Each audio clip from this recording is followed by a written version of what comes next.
Haleluya.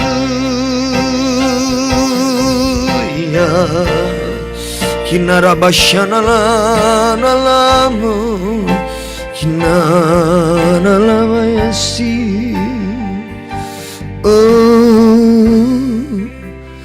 Mari kita berdoa. Terima kasih Tuhan Yesus untuk semua kebaikan yang telah kami terima dari-Mu. Kami bersyukur Tuhan, dan saat ini kami mendengar firman Tuhan. Biarlah Engkau berbicara kepada kami dan kami siap untuk mendengar. Terima kasih Tuhan, dalam nama Tuhan Yesus. Haleluya. Amin. Hari ini firman Tuhan tentang mengelola berkat yang dari Tuhan. Di dalam 1 Tawarik 29 ayat 12 berkata begini, sebab kekayaan dan kemuliaan berasal daripadamu, dan engkaulah yang berkuasa atas segala-galanya. Dalam tanganmulah kekuatan dan kejayaan, dan tanganmulah kuasa membesarkan dan mengokohkan segala-galanya.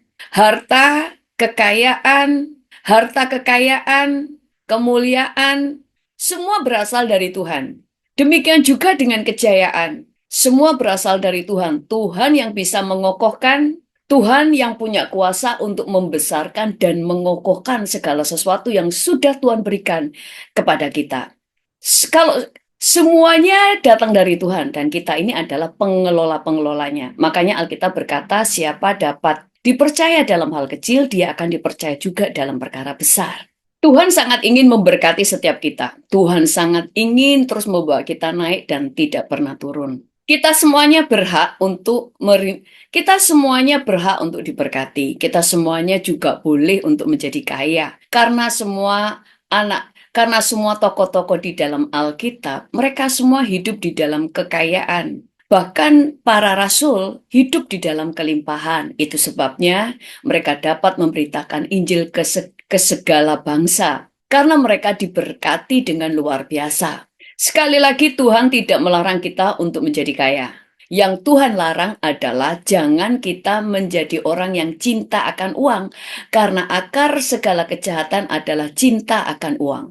Di dalam 1 Timotius 6 ayat 10 berkata, sebab oleh memburu uanglah beberapa orang telah menyimpang dari iman dan menyiksa dirinya dengan berbagai-bagai duka. Jadi oleh memburu uanglah beberapa orang telah menyimpang dari iman dan menyiksa dirinya dalam berbagai-bagai pencobaan. Kalau hati kita memburu uang atau memburu kekayaan, maka uang itu akan menjadi tuan atas hidup kita. Itu sebabnya uang akan terus berlari, sehingga kita terus mengejarnya dan menghalalkan segala cara untuk memperolehnya. Kalau kita bisa menjadikan uang sebagai hamba, kita bisa menjadi pengelola yang baik, kita menjadi tuan yang baik atas uang, maka Tuhan bisa mempercayakan harta kepada kita. Orang-orang yang cinta akan uang, dia akan menghalalkan segala cara untuk memperolehnya.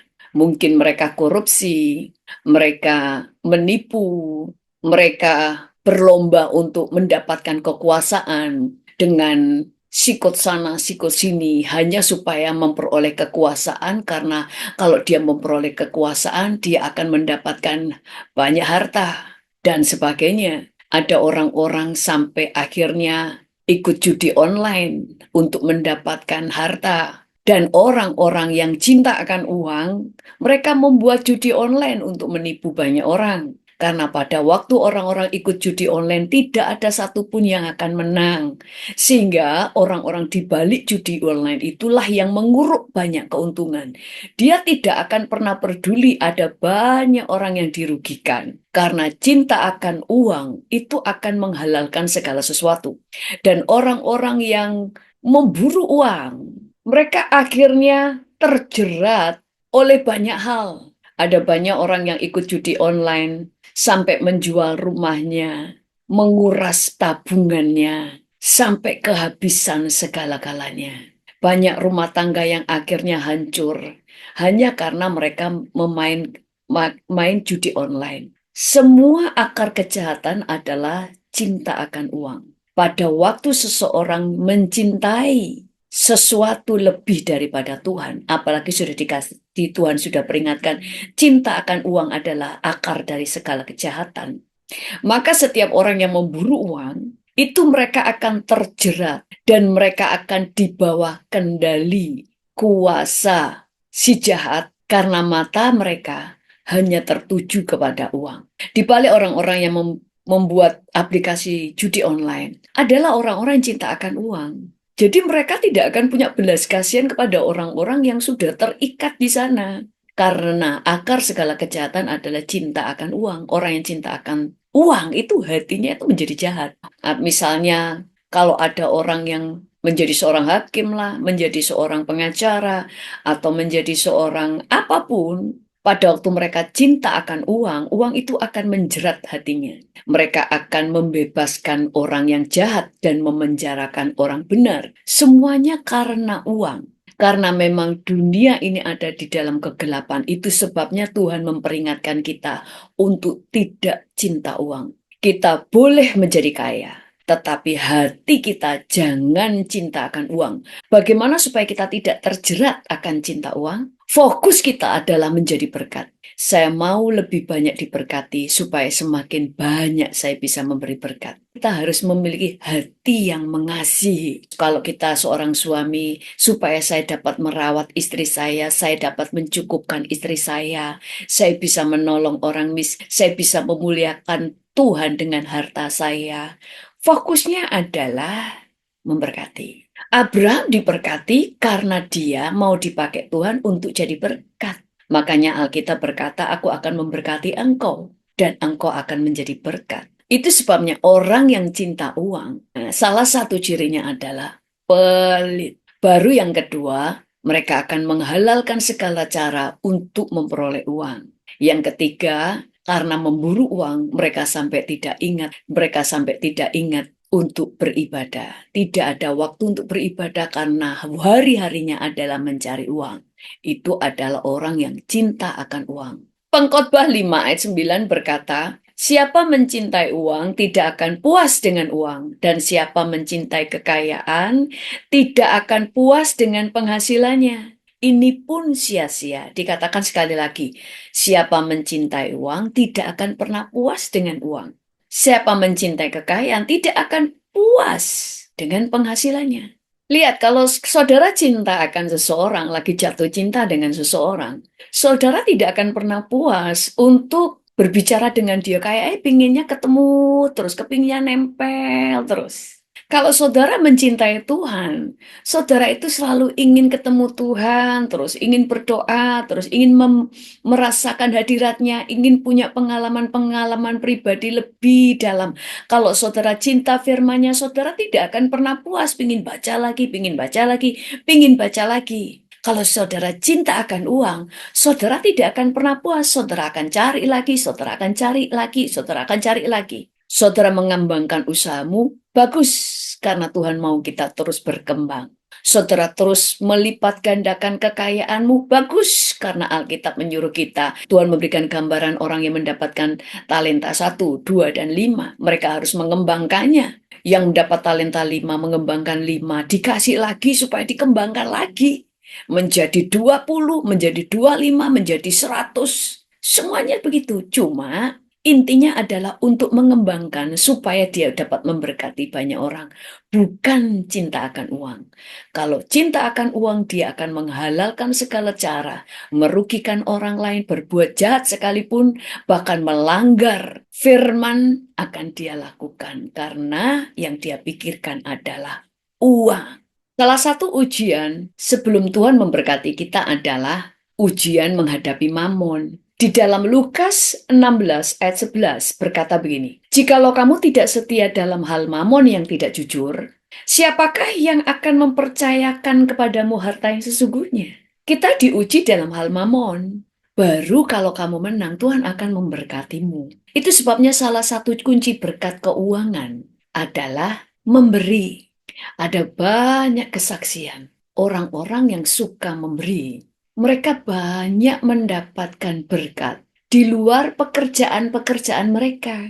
Karena siapa yang menabur, mereka menuai. Kenapa sih kita berdoa minta berkat kadang Tuhan nggak kasih? Karena Tuhan itu mau uji kita dengan mamon. Kalau kita bekerja keras, kita mendapatkan uang. Kita mendapatkan upah. Tetapi kalau kita mau mendapatkan berkat secara supranatural daripada Tuhan, seberapapun berkat yang kita peroleh, jangan dimakan sendiri, tetapi memberkati, menabur. Karena pada waktu kita menang di dalam ujian mamon, kita berani melepaskan hal yang kita sangat cinta. Semua orang cinta duit, semua orang butuh duit. Tapi justru kita lepaskan untuk memberi. Jangan asal menabur ya, bukan asal menabur, tapi pada waktu kita lihat ada orang yang memang membutuhkan, kita beri karena belas kasihan. Terus kita melihat ada sebuah kegerakan, kita juga memberkati. Oh, ada pelayanan orang-orang miskin, ada pelayanan penginjilan, ada pelayanan memberi pengobatan gratis, ada pelayanan memberi sekolah gratis kepada orang-orang yang miskin. Saudara mau terlibat di dalamnya, saudara juga menabur. Saudara juga menabur untuk pekerjaan Tuhan supaya pekerjaan Tuhan tetap berlangsung. Saudara sedang berperang untuk menang atas ujian mamon. Sehingga kita diberkati karena Tuhan membandingkan dirinya bahkan dengan mamon, bukan dengan yang lainnya. Karena kalau kita cinta kepada mamon, nggak mungkin cinta kepada Tuhan. Tetapi kalau kita cinta kepada Tuhan, kita akan menjadikan mamon sebagai alat untuk menyembah kepada Tuhan. Sehingga kalau Tuhan mau kita berbelas kasihan kepada orang yang membutuhkan, kita memberi. Tuhan mau kita memelihara keluarga kita. Sehingga kita nggak pelit kepada keluarga. Kita memberi makan keluarga kita. Kita bekerja sebaik-baiknya untuk memberi makan keluarga kita. Sehingga pada waktu kita menjadi pengelola yang baik, kita pasti diberkati. Itu sebabnya Alkitab berkata begini. Di dalam Amsal 21 ayat 20 berkata begini, harta yang indah dan minyak ada di kediaman orang bijak, tetapi orang yang bebal memboroskannya. Harta yang indah dan minyak ada di kediaman orang bijak. Zaman dulu itu, minyak itu adalah barang yang mahal. Dan di sini dikatakan harta yang indah, berarti kan mahal. Harta yang indah dan minyak itu ada di rumah orang yang bijak. Orang bijak adalah orang yang bisa mengelola semua berkat yang Tuhan berikan kepada kita. Kita menjadi pengelola-pengelola yang baik. Kita mau mengembangkan sebanyak-banyaknya setiap hal yang dipercayakan Tuhan kepada kita. Tetapi hati kita tidak terjerat ke sana. Itu sebabnya kalau kita mau diberkati Tuhan secara supranatural, Tuhan membuka jalan bagi kita. Satu, jangan cinta uang. Kedua, menang atas ujian mamon dengan cara memberkati. Jangan pelit kepada keluargamu. Kita menjadi orang yang murah hati, bukan menjadi orang yang boros, tetapi menjadi orang yang tahu memberkati, tahu mengelola. Kita harus tahu mana roti, mana benih. Roti adalah untuk dimakan, berkat kita kelola untuk makan kebutuhan kita sehari-hari. Benih ini kita bagi lagi untuk ditabung atau diinvestasikan, investasi secara jasmani dan rohani. Investasi secara rohani adalah waktu kita menabur, baik itu untuk pelayanan, atau untuk orang-orang yang sudah memberkati kita, atau memberkati orang-orang yang kekurangan. Sekali lagi, Tuhan mau memberkati kita menjadi orang-orang yang memegang keuangan. Karena kalau keuangan dipegang anak-anak Tuhan, tidak akan ada orang yang kelaparan. Karena anak-anak Tuhan yang bisa dipercaya adalah mereka yang murah hati. Itu sebabnya kita lihat pada waktu terjadi masa kelaparan, kayak dulu pernah masa moneter, kemudian pada masa COVID dan sebagainya,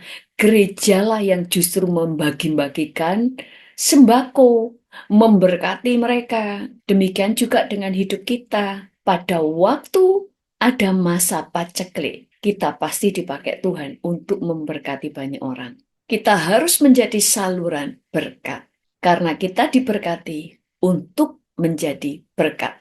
Jadi, kita harus menjadi pengelola-pengelola keuangan. Kalau kita bisa menjadi pengelola keuangan dengan benar, tidak boros, tidak pelit juga, kita hemat, tapi juga tahu memberi. walaupun kita tidak memberinya banyak. Tetapi jangan sampai kita menyimpan semua untuk diri kita, supaya kita tidak cinta akan uang.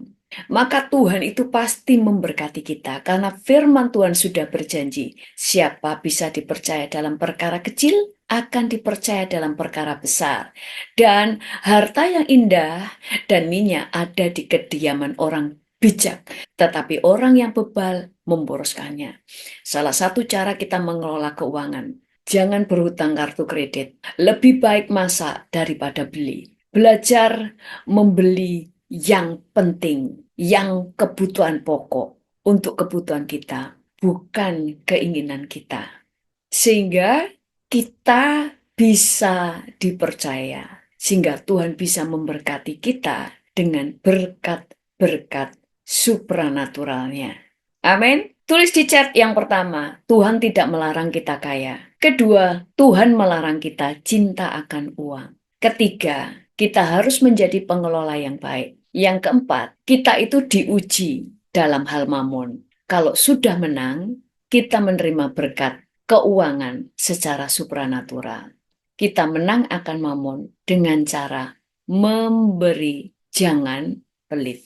Mari kita berdoa. Kami mengucap syukur untuk pagi hari ini Tuhan. Ajar kami untuk bisa menjadi pengelola-pengelola yang baik dalam hal keuangan. Sehingga kami dapat Engkau percaya untuk mengelola keuangan surga. Sehingga lewat hidup kami dapat memberkati banyak orang. Supaya kami dapat memberi makan banyak orang dan dapat memuliakan Tuhan dengan harta kami. Kami bisa mendukung pekerjaan Tuhan. Kami bisa mendukung penginjilan dan kegerakan rohani tanpa hambatan.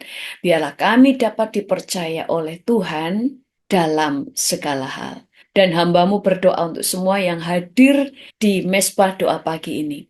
Saat ini Tuhan, setiap kuasa yang membelenggu mereka, roh cinta akan uang, roh kebingungan, penghambat-penghambat berkat, kutuk-kutuk kemiskinan, saat ini kami ikat, aku hancurkan di dalam nama Yesus. Sehingga semua yang hadir di tempat ini diberkati luar biasa. Perusahaan-perusahaan mereka akan berkembang tanpa batas. Dan biarlah anak-anak-Mu terus diangkat karirnya, sehingga mereka terus dapat meniti karir dan berhasil. Setiap orang yang saat ini sedang berjuang merintis usaha, Engkau memberkati, Engkau membuka jalan, Engkau memberikan anugerah sehingga mereka bisa berhasil dalam bisnis yang sedang mereka rintis. Tidak ada orang yang terlilit hutang di tempat ini karena semua sudah dimerdekakan. Kami percaya kepadamu di dalam nama Tuhan Yesus. Semua yang hadir hari ini adalah orang-orang yang diberkati Tuhan dalam keuangan, dalam hikmat, dalam kemurahan, sehingga apapun yang mereka perbuat menjadi berhasil. Terima kasih kepadamu Tuhan dalam nama Tuhan Yesus. Haleluya. Amin. Tuhan Yesus memberkati. Sukacitaku hanya di dalam-Mu.